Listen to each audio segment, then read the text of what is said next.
Hello नमस्कार दोस्तों, आज के आपके इस वीडियो में स्वागत है। हमारा क्लास 12 का जो सेकंड लेसन है उसका नाम है लॉस्ट स्प्रिंग और जो उसकी राइटर है वो है एनिस जंग। तो आज हम इसे ब्रीफ में इंट्रोडक्शन पढ़ेंगे। क्या है? इन दिस स्टोरी एनिस जंग describes the miserable condition of poor children who live in slums. They have to work hard in very dirty conditions.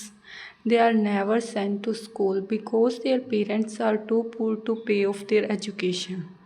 In order to describe their lot, the writer first takes up the case of poor rag keepers who have settled in the Simapur area of Delhi. Then she takes up the case of poor bangle makers who have been living for generations in the digny town of Firozabad. These people have been exploited by all sections of society, while the elders have learned to live with their lot. The younger generations does have some dreams of their own.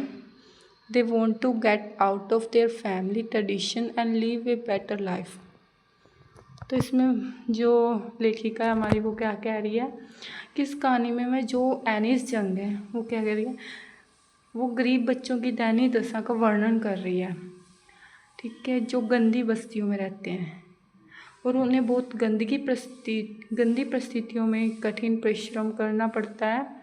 उन्हें कभी भी school नहीं भेजा जाता है क्योंकि उनके माता पिता हैं वो इतने गरीब होते हैं कि वे उनकी पढ़ाई का खर्चा ही नहीं दे पाते हैं।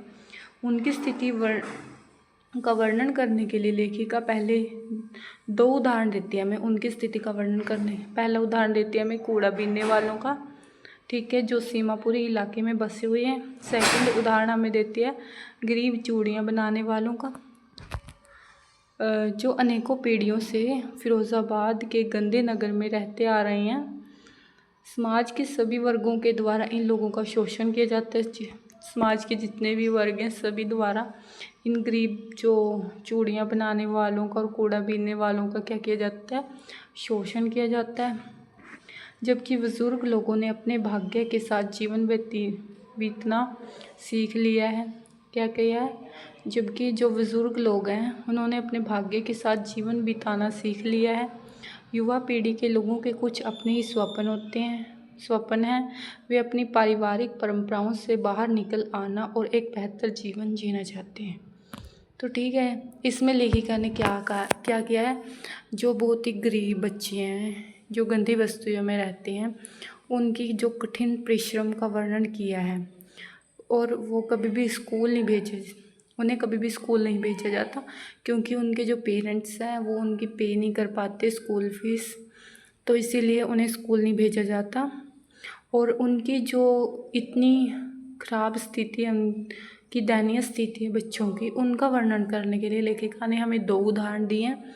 पहला दिया है हमें कूड़ा बीनने वालों का जो कि दिल्ली के सीमापुरी इलाके में बसे हुए हैं।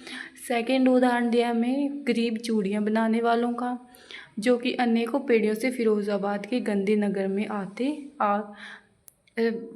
रहते आ रहे हैं। ठीक है, समाज के सभी वर्गों द्वारा ही इनका शोषण किया जाता है। और जो बुज़ुर्ग लोग हैं उन्होंने अपने भाग्य के साथ जीवन बिताना सीख लिया है।